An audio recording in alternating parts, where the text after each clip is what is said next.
Welcome to another Monday Market Update. It is August 7th, 2023, and it's back to school week here in the Memphis metro area. And so we are all going to be going back to school shortly. And today my boys started. I'm excited about that, but I'm also sad. Obviously, it's the end of summer. Means that they're not going to be with me every day. But on the bright side, they're not going to be with me every day. So I can get some work done around the house and around the office and everywhere. But anyway, a lot of stuff to get into. Let's get into it. Downgrade of USA's credit rating happened this week. There are three credit rating bureaus. There are Moody's, Standard & Poor's, and Fitch. And Fitch decided to downgrade the USA's credit rating from a AAA status to a AA+. And this is the reasoning behind that. They said there is an erosion of governance, and in their view, there has been a steady deterioration in standards of governance over the last 20 years, including on fiscal and debt matters. Why they did it now, I don't know. Regardless of what you think of those merits, it did impact the market. As a matter of fact, rates increased last week to over 7% for mortgage rates, which is the highest they've been at since 2006. Second highest they've been at since 2006. Which, I mean, obviously, just truthfully speaking here, it's not a great time to buy a house if you have a current mortgage, right? If you own a home, to sell that home would mean you'd have to give up that rate, even with the equity, to buy your same home that you have now would be more expensive because of the interest rates. I mean, sometimes it would be 60% more expensive to buy the exact same home because prices have increased, your home, the rate has increased. So that's why there's less inventory in the market. That's why there's less activity in the market. Typically right now, the only people buying homes are your first-time home buyers, people who are downgrading or downsizing and only buying a home with cash, right? So they don't need to do a mortgage again. People coming into the market, going out of the market. And then your renters, people who are renting, ready to buy a home, they're paying 100% interest. So whether it's 7% or 5%, it still is a better financial decision, possibly, for the people who are renting. So anyway, because of all that, the market is impacted. Personally, let me get a little personal with you. My business is off 65% from January to July of where it was 2021, unicorn year, I know. But even last year, it's down 35% from last year. That hurts, right? I mean, that is why it is very difficult to be in real estate. That's why when you get into real estate, you have to know how to budget. You have to know how to manage money. You have to know, typically most people, have somebody else to have income. That's another income provider. Or some people, maybe most people, real estate is not the sole primary income for their household. There's somebody else in the household that is a primary salary positioned employee that makes financial or makes money every month, income. So again, I just say all that because it's impacting. It's impacted us. My wife's obviously in CRNA school, so that's tough. But what I've learned is that in sales, even with all of that, even with the market the way it is, income the way it is, whatever, in sales, you have to convince people to do something that is in their best interest. You have to show them how their life will be better with your product or service. And what I've learned and what I'm incapable of doing is convincing someone to buy something or sell something, whatever that is, if I don't believe it's right for them. And I know people don't buy a home or sell a home strictly for financial reasons. There's a lot of different factors that go into that. A life change, somebody getting married, somebody getting divorced, outgrew your house, or you have bad neighbors. I don't know. There's a lot of different things, school districts, whatever. There's reasons people buy or sell a home other than just financial. But I also always lay out the financial ramifications because I do think that that's important. And that is a major player in why people buy and sell a home. And so it's hard for me to convince you to do something if it doesn't make sense for you. It's like, I'm not going to be the one that's on the hook when you make a bad decision. And then a couple of years later, you look back at me like, hey, man, why'd you make me let me make that bad decision? I'd be like, I don't know. Wasn't my job, not my responsibility. I wash my hands of you. I'm done. No, that's terrible business, right? Nobody wants to do that. And so, well, I say nobody. Some people do. Some people look at it as like, it's just business, man, whatever. If they want to buy or sell a house, who am I to tell them no? I'll just make money off of them. Well, that's a pretty terrible way to live life. And so, personally, that's why it's very difficult right now because honestly, I don't believe a lot of people should be buying and selling. I mean, that's just the case. And on a case-by-case basis, I help people and advise them what is in your best interest, not in my best interest. And I think that's paramount in this industry. We have to have trust.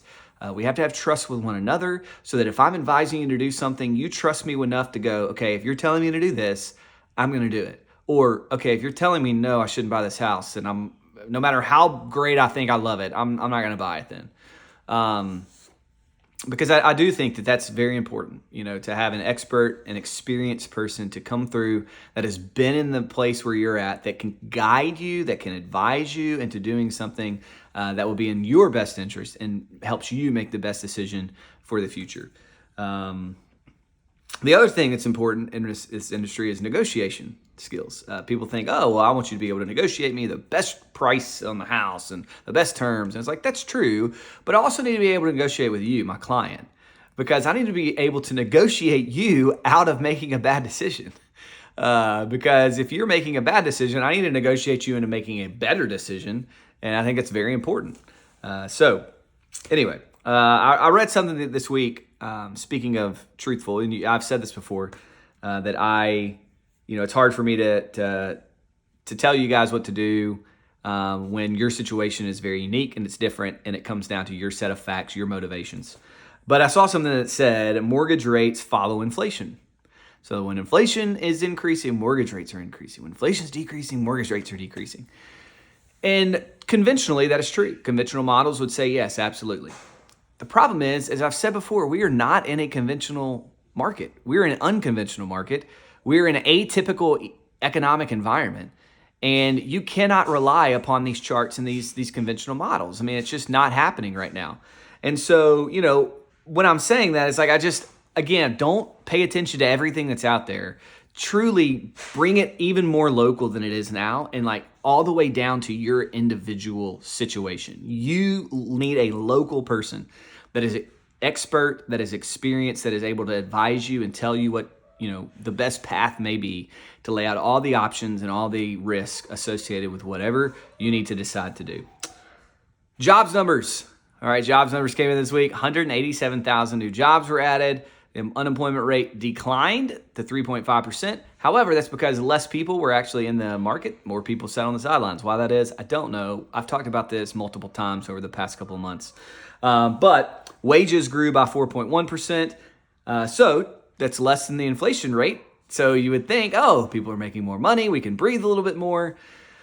I just don't think that's happening, though. I don't know about you, but I mean, for me, month to month, maybe week to week, I'm deciding what's beneficial, what's the best, what priorities do I need to spend money on, where do I need to cut. So there's just not a whole lot of cushion right now. July numbers. All right, July numbers for the Memphis area are in as well. Let's take a look. This is from Chandler Reports. July saw the Memphis market drop 34% in volume. That's the total price of all the homes that have sold. And 42% in the number of homes sold. But as we've experienced over the past year, prices increased 13%. And obviously that's spurred by limited inventory. Average home price was $292,000 versus $258,000 last July. Home sales over $300,000 were down 31%. So if you look at that and you say the Memphis market dropped 34%, home sales over $300,000 were down 31%. The majority of your home sales over $300,000, that's where that decline is taking place. Because, as I said earlier, most people who have a mortgage have looked financially, they're like, this doesn't make sense. So there's less inventory in the market. There's less of those homes selling, thus the drop. And I don't talk about commercial very often, but I did find this interesting. Industrial property sales increased 108%. They're 2 months behind. So June is what the numbers we have. They had 12 property sales. This year of June was 25. With Ford moving in, we have Nike, Amazon, FedEx, all these big corporations here. People are wanting to hold their materials right here in Memphis. And so industrial complexes have been selling at a much larger and more rapid pace. Foreclosures were down 38% with only 28 foreclosures recorded with an average of $114,000 price point. Fayette County was down 37% with prices up 7%. And Tipton County was down 9%, which actually fared the best. However, prices dropped 1%. So I don't know why that is. Maybe that's because, you have more realistic sellers out there. I don't know. Finally, okay, I'm not sure if you're aware. Most realtors aren't aware, which means probably the public's not aware at all either. But there are multi-billion-dollar class action lawsuits that are charging the National Association of Realtors, along with other major brokerages, of fixing prices and harming consumers. These lawsuits are most likely to go to trial in spring, federal court. And if the plaintiffs are successful, sellers and buyers would be forced to pay agents on their own or change how prices are factored. If a seller decides he will only pay his realtor, then the buyer would have to pay his realtor out of his pocket. Or if banks and appraisers allow it, tack on the commission on top of the sales price. But as it currently sits, the total commission is usually paid by the listing broker, right? The seller pays the listing broker the total commission. The listing broker then co-ops or cooperates and gives part of that commission to the buyer broker so that the buyer's agent is paid.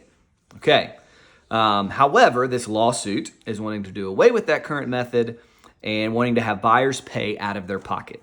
Now, let me say this real quick about this. I don't think the plaintiffs are going to be successful in the current format because I don't believe that they can prove that this is disadvantaging consumers. And here's why. Because in 2005, prior to that, we did not have buyer agents. Buyers did not have representation. They would go to a list agent, the listing broker who would list the house. They'd call them up and say, hey, I want to buy that house, and they would work it out. Here's the thing, though. The list agent works for the seller. So who's representing the buyer? Who's working for the buyer? Nobody. Right? I mean, you're just basically chalking it up to having an agent that's good or reasonable. And again, that is, according to the code of ethics, that is something that a realtor should do. Is we have rights and responsibilities to our parties, and a party could be a customer that is not a client. And so that is something that is happening. But what's happening, but what this lawsuit does, I get the methodology and the rationale behind it, right? It's like, oh, well, the seller's having to pay for the buyer agent. So wait, I'm a seller. Why do I care if the buyer's represented? That doesn't matter to me. If they want the representation, they can go hire it. Okay, true. But let's change the model again then, because most buyers, and those buyers who really do need the representation because they're not educated on the process, they're already disadvantaged, are just going to be disadvantaged even more because now they can't afford to pay for the realtor out of their pocket. So now they're not going to be represented, right? So that's where it's like, okay, this is crazy to me. We would have to change the model to where, okay, banks would allow a certain percentage of the purchase price to be added into the loan that you can finance, which is what happens right now anyway. It's just below the purchase price rather than above the purchase price. So it's like, okay, well then everybody's purchase prices overnight automatically drop by 5, 6, 7%, whatever. And then we just add it back on top of the purchase price and treat it as like a separate loan or something. I don't know, but the buyers have to be represented. So like we have to figure that out. So I don't think that this is going to happen the way that they're presenting it. However, whatever happens, I will be paying attention. I will bring it to you because it matters to us. It's a big deal for our industry and it's a big deal for our country. But that is it for me. I'm glad you guys tuned in today. Hey, back to school week. Everybody crush it. Go kill it. Hope you all have a wonderful week, and I'll see you next week.